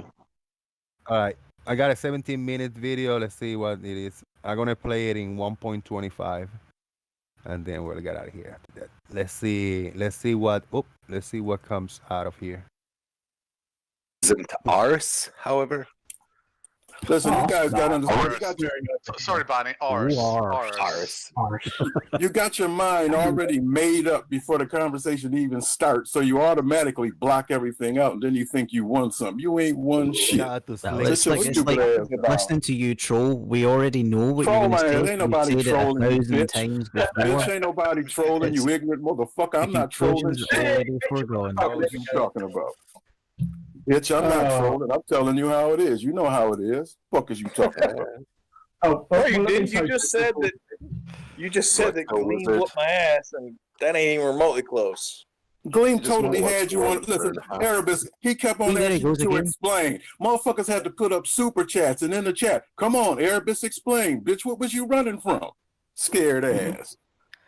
Oh, yeah. What about that time when he was asked about the compression of the surface hiding things and why the building would hide something and where the half the mountain was going, and he never had any answers for that? What about that? Man, the dude was constantly explaining to you, constantly giving y'all answers. But every time you get every time he gave y'all answer, all Erebus kept saying was no. Because he was saying bullshit. Gleam is wrong. He's entertaining, but you just some condescending, think you know it all ass son of a bitches. Listen don't know to you being shit. condescending. It's just some fucking blue pill taking ass motherfuckers that couldn't don't know your ass from a hole in the ground. Shut the fuck up. I'm sorry. Hey, Slick. How much sand do you have in your clit? See how listen to everybody giggle. Is it a little or is it a lot? Giggling with each other like a little school. It was the way they said it. It was the way they said it. That was funny. That's just a bunch of motherfuckers giggling like little school bitches. That's all, yeah, little school girl. It sounds like it's coarse ground. Is it? The man kicked your ass. Whipped your ass. Motherfucker, he didn't have a goddamn thing right. Gleam kicked every last one of y'all ass. With all what? of y'all. Easily.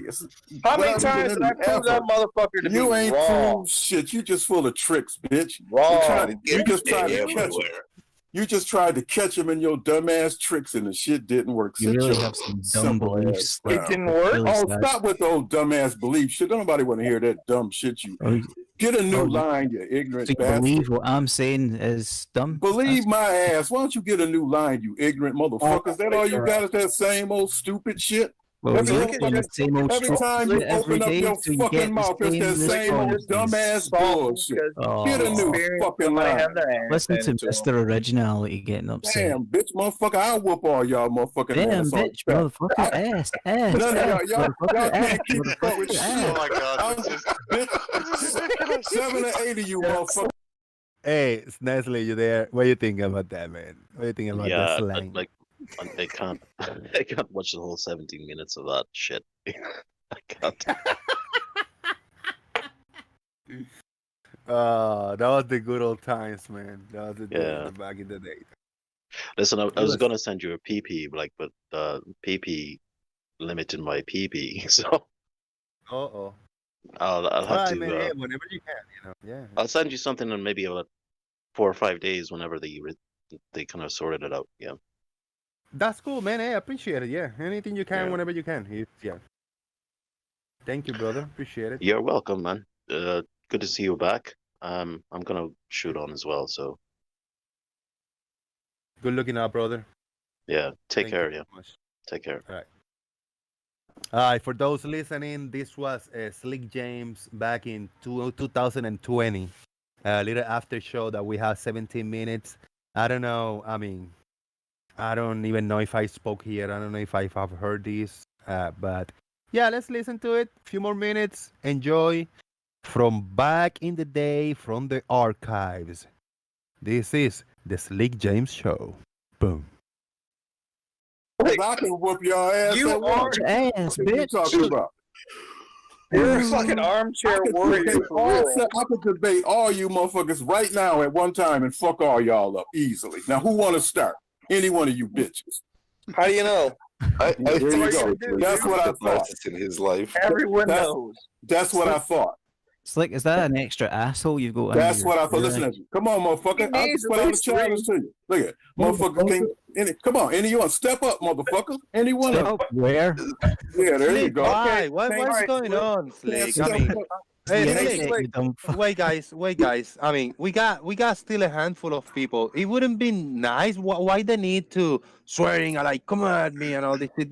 I mean, there's no need for that, bro. Like for real. I mean, it's fun, it's entertaining, but yesterday was like 5 hours of the same shit. I really want to hang out in here for a little bit, but not like this, Jose, man. I do believe it was that asshole that started it. Yeah.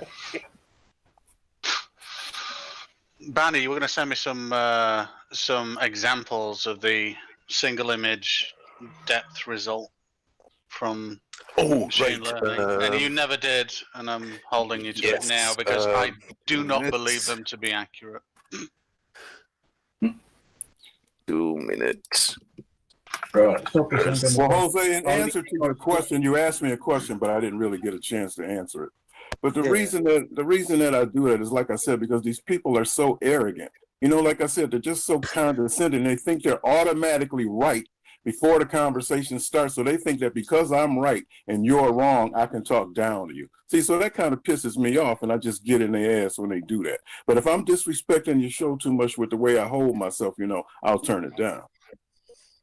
Yeah, it's alright, you know. I mean, maybe depends, you know. Sometimes, you know, because sometimes in these after shows, I mean, there's a lot of it's good info shared, and I'm like quiet over here, so like, lurking, and let me click on this link and save it for myself, you know. I don't have to go too hard because then this sharing of good information that I can look up on myself, it will be lost in the, you know, shouting and all this stuff. So yeah, no, it's just my perspective on it.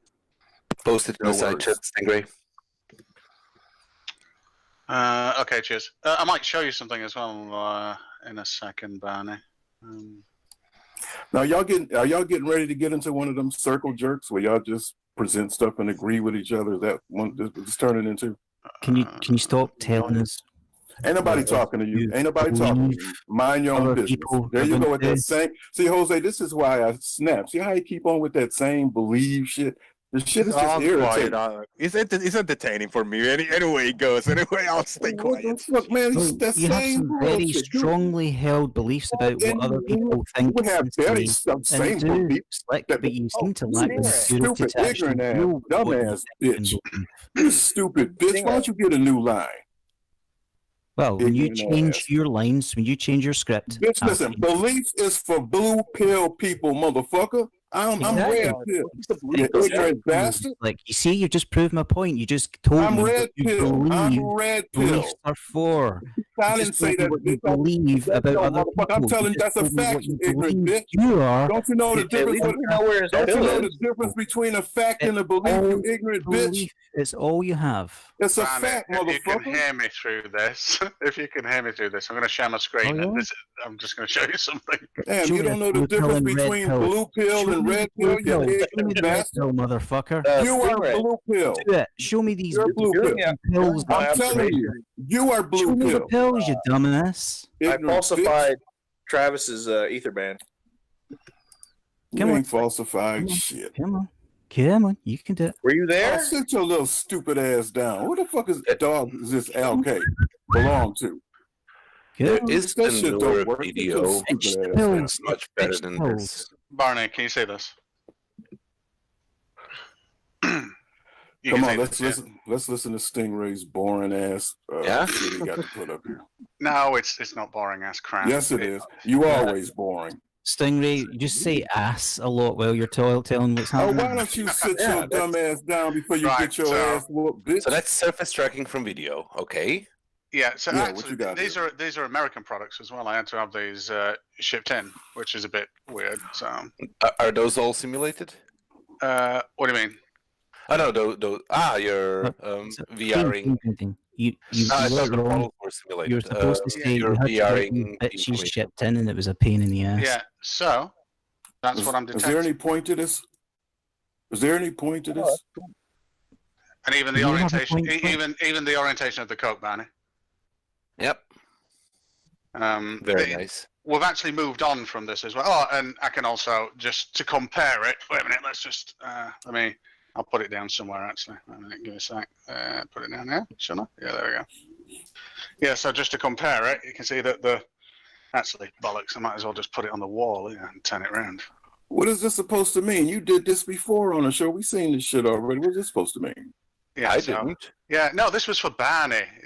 The world doesn't center around you. It's like, y'all know, why don't you and motherfucker, you and Barney can get your ass together on your own time with this shit. You can go the fuck to your own room. Listen to y'all dumb ass.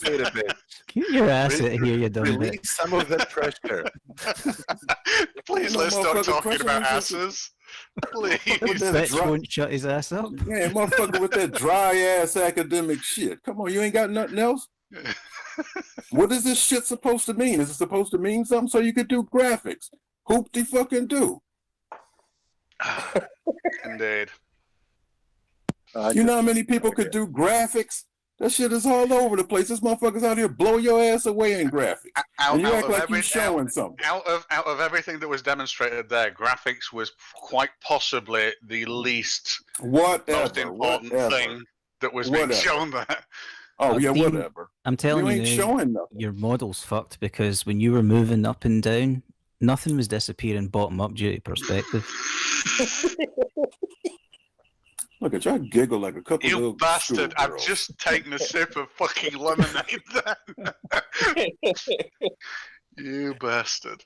And it was the exact worst point. The cup was So still what is there. the I couldn't point? go. What, Stingray, what is the point of what you're showing? Is it supposed to mean something? I know it's for Barney, but what are you showing? I mean, we other people here. I'm interested. What the hell is that supposed to mean? You think it means something?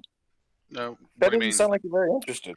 Are you just Are you just boring each other to death? Oh God, yeah. No, we just think of boring things to show each other that have got no consequence and no real world applications, and we just wank over it. Well, it just seemed like everything is just so academic and dry with you some bitches. We don't all get really excited over Gleam. I'm sorry. You don't get damn. Anybody could tell by that voice. You don't get excited over shit. I get moist from being academic and dry. That's what I'm saying. That's y'all motherfucker. What y'all do? Get boners and shit when y'all hear that dumb motherfucking equations and all that motherfucking shit pass back and forth to each other?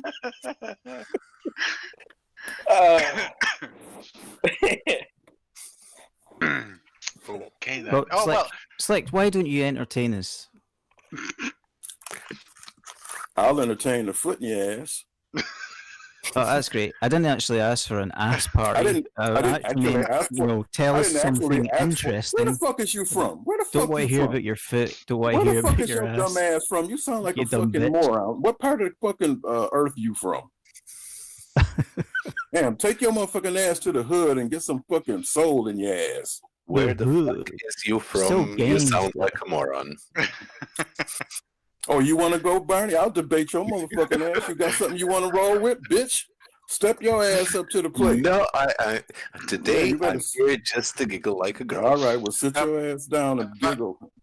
Barney, you get your ass for you get a foot put in your ass. I've started doing something that Sean actually wanted, and I'm trying to visualize the bending and warping of space-time. And I'm doing it with a lattice visualization with an N particle system. And how many dimensions? Sorry? How many dimensions?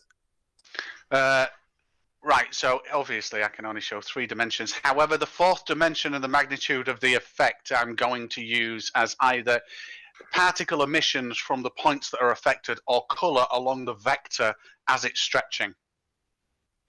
So if something moves into the field and warps it, it will also show the magnitude of that based on the color of the vectors that connect the 2 points in the N particle lattice.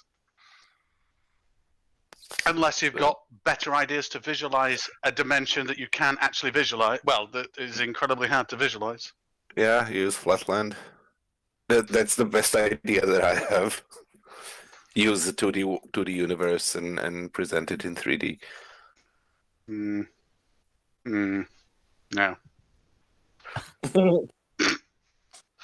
I don't know how else to, but yes, it's misleading, and yes, it miscommunicates, but I do not have a better way for it. The way I can conceptualize it is kind of as density of space, where it is not bent into that fourth dimension 90 degrees away from everything, but there is literally less or more space. Well, but do you get what I'm on about when I say I've got a lattice and I've got a dynamic spring system connecting every single piece of lattice point? That's basically it. Yeah. And then, but to show the magnitude of the effect, I can warp it and then I can color code it to kind of give and then pass a mask through it, and you'll see it warping, but also color coding to the effect in 3D. So the issue with that is that communicates very well bending of space. Yes, but it does nothing for time, and the time dilation is the more prominent effect. Yes, but that's the color. That's the color, or like I said, so there's two ways to add a secondary visual to this.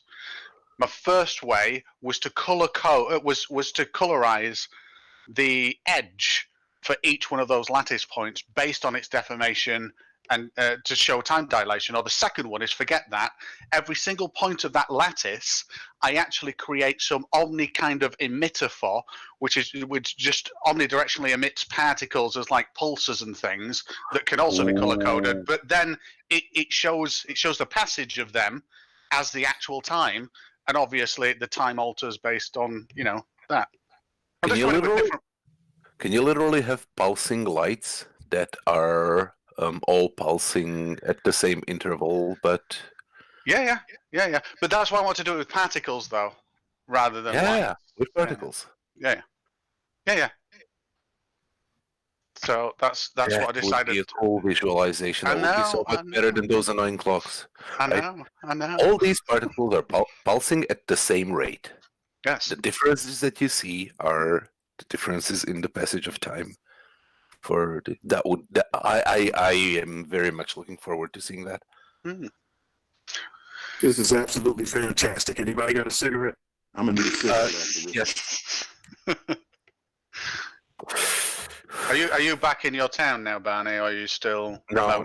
Still out in the country for. I don't expect to be back home before the end of summer. Yeah. And maybe up to the next summer.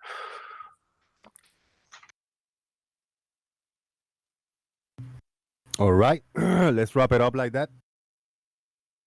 You guys are awesome. Thank you very much for coming in, everybody, man.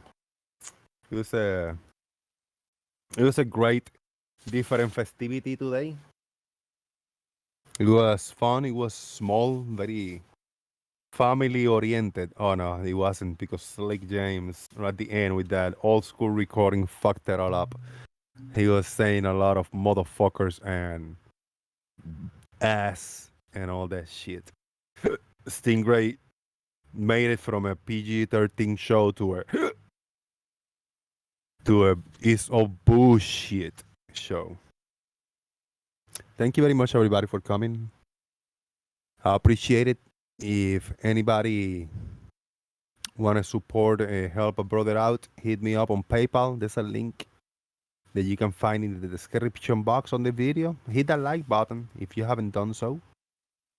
Also, share the show, hit the like, subscribe, bell notification icon if you haven't done so. We're gonna squeak the earth.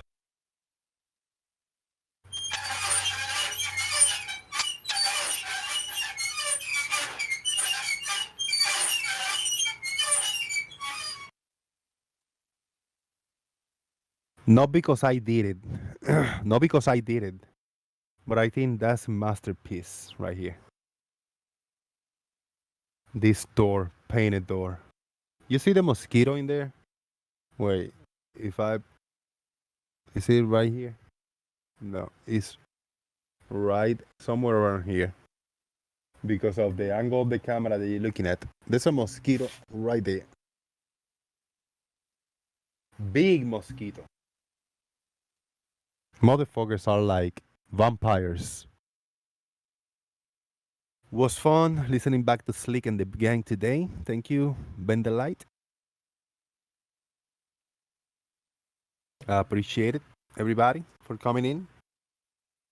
Tomorrow, Saturday, I'll probably be here. I'm gonna try to be here. April 1st. Do you guys, there's gonna be an announcement. There's gonna be an announcement on April the 3rd or April 1st or April the 3rd about the moon mission or Artemis 2 or some shit like that. And I read it and it made me giggle. I think it's April the 3rd because that's the what was the holiday name for April 1st? Fool's Day. April Fool's Day, right? Is that April the 1st? That's April the 1st. Yeah, that's April the 1st. April's Fool's Day. So it's going to be an announcement about NASA, something about NASA or the moon missions. Artemis crew announcement. But I don't know if that's going to be April the 3rd. April the 3rd, okay. So April the 3rd in Puerto Rico, it's not that we celebrated different, but we still celebrated like up to the 3rd. April the 3rd is our like most common day for April Fool's Day is in Puerto Rico, April the 3rd. So that's why I giggle a little bit when I read it. April the 3rd is going to be announced the Artemis 2 astronauts to be named. Funny stuff, man. So, yeah, we got to be here, man. We have to be here for that. Maybe not for that announcement. If it happens during the live show, great. If it doesn't, then we'll touch on it on the 4th. And we'll look at it. Is it Monday? Saturday the 1st? Sunday the 2nd? Monday the 3rd. Oh, that'll be perfect for the Monday. That'll be perfect. How about that? Let's get out of here, guys. Thank you very much. I appreciate it. Jose, JG, out. Boom. Squeaky Earth.